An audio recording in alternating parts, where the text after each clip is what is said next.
इंसान को दुनिया में उलझाए रखने के लिए काल महाकाल ने जो शक्तियां बनाई हैं, जैसे मन है, काम वासना, क्रोध, लोभ, मोह, अहंकार, इन सब से ऊपर अगर मान के चलें तो माया है।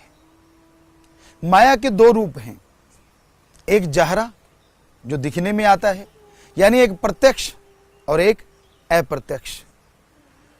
प्रत्यक्ष रूप भी दुनिया में तूफान मचा देता है और मचा रहा है। जमीन जायदाद, रुपया पैसा, हीरे जवाहरात मोती, ये सब माया के रूप हैं और ये सब के सब इंसान को चक्रघिनी बनाए हुए हैं। आज जिसे देखो दौड़ रहा है, जिसे देखो भाग रहा है, रातों की नींद उड़ी हुई है, ठगी बेईमानी भ्रष्टाचार के नए नए तरीके खोज रहा है। किस लिए? माया के लिए। क्या लोग यह नहीं जानते कि यह माया कभी किसी के साथ नहीं गई? संसार में हर किसी को मालूम है कि यह पैसा कभी किसी के साथ नहीं जाता। आप जो हमारी बात सुन रहे हैं, जरा ध्यान से सुनिए। आपके माता पिता, दादा दादी जो आज इस दुनिया में नहीं हैं, जब वो इस दुनिया से गए तो क्या उनके साथ कोई पैसा गया? जो उन्होंने बनाया था सब का सब यही धरा धराया रह गया। किसी के पास जितना भी साजो सामान था वो साथ नहीं गया। जिसके पास भी जो भी था सब यहीं रह गया। और तो साथ क्या जाना है। इंसान के जो कपड़े पहने होते हैं वो भी उतार लिए जाते हैं। अजी छोड़िए कपड़े, क्या जिस चारपाई पे आदमी लेटा होता है उस चारपाई से उसे उतारते हैं और धड़ाम से नीचे रख देते हैं। हमने लोगों से पूछा आप ऐसा क्यों करते हैं? तो कहने लगे मुर्दा चारपाई पे नहीं रहता, उसको तो धरती पे सुलाया जाता है। किसी को कोई बात नहीं आई। हमारे नजरिए से मुर्दे को धरती पे इसलिए लिटाया जाता है ताकि जिंदा लोगों को समझ आ जाए कि साथ कुछ जाने वाला नहीं।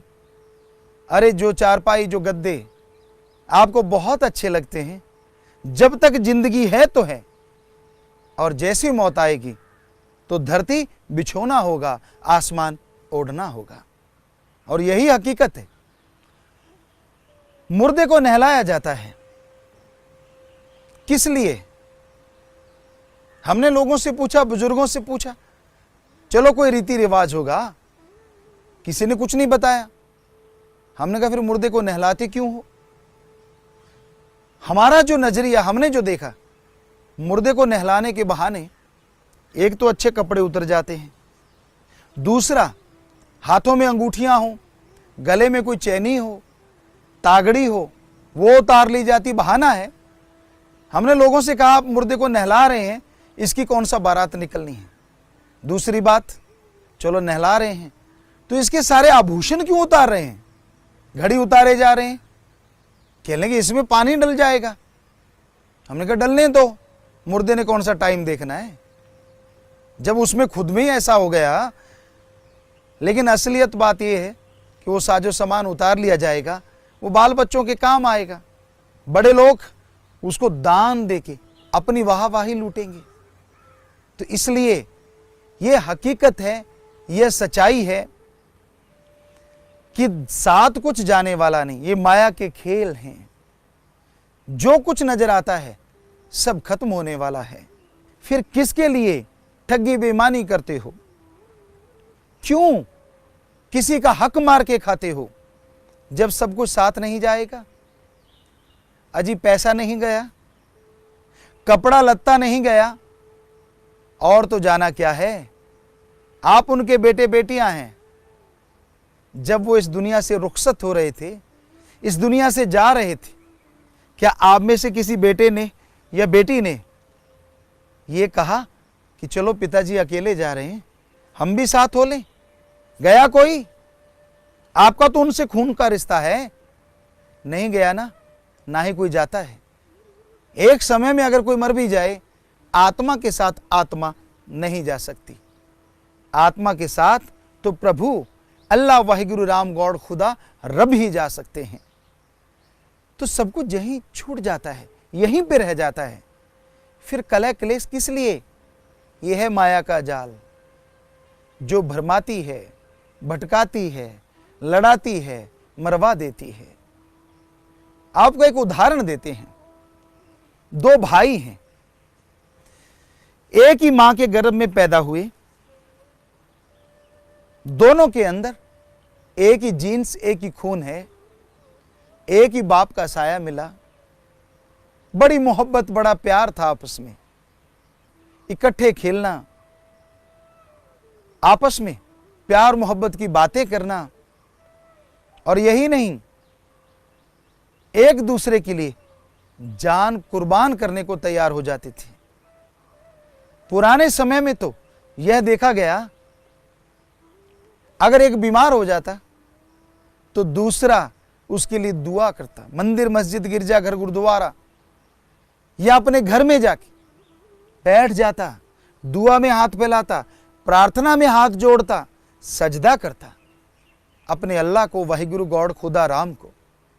हे मालिक, मेरा भाई बीमार है, उसे बचा लीजिए, चाहे मेरी आधी उम्र उसे दे देना।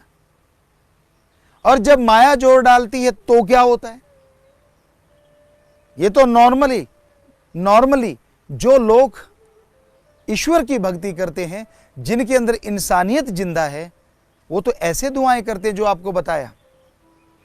पर जब माया प्रभाव दिखाती है तब क्या होता है?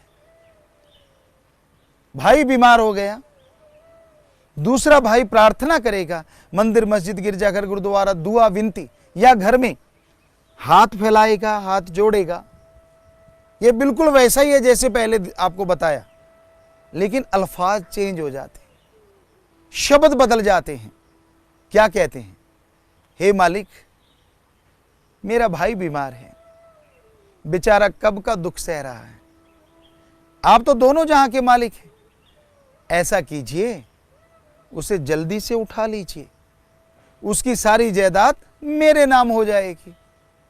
तो ये अल्फाज बदल गए हैं, शब्द बदल गए हैं।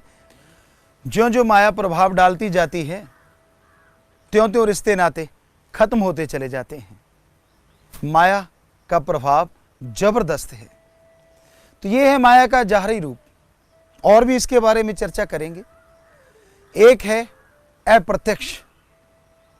इंसान की आंखों के ऊपर एक माया का पर्दा है।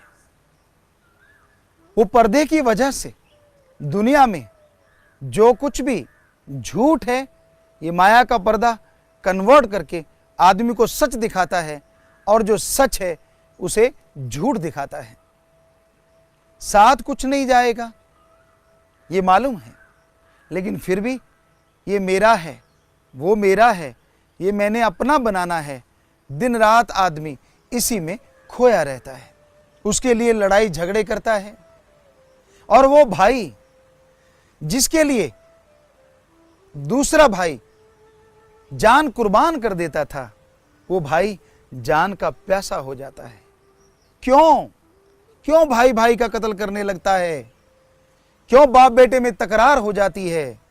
क्यों होते हैं ये झगड़े? इसका सबसे बड़ा कारण माया है।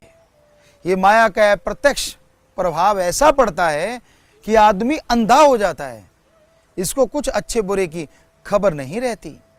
तो वो भाई जो कभी जान दिया करता था, वो जान लेने पे आतुर हो जाता है और लेता है जान। ऐसा देखा गया।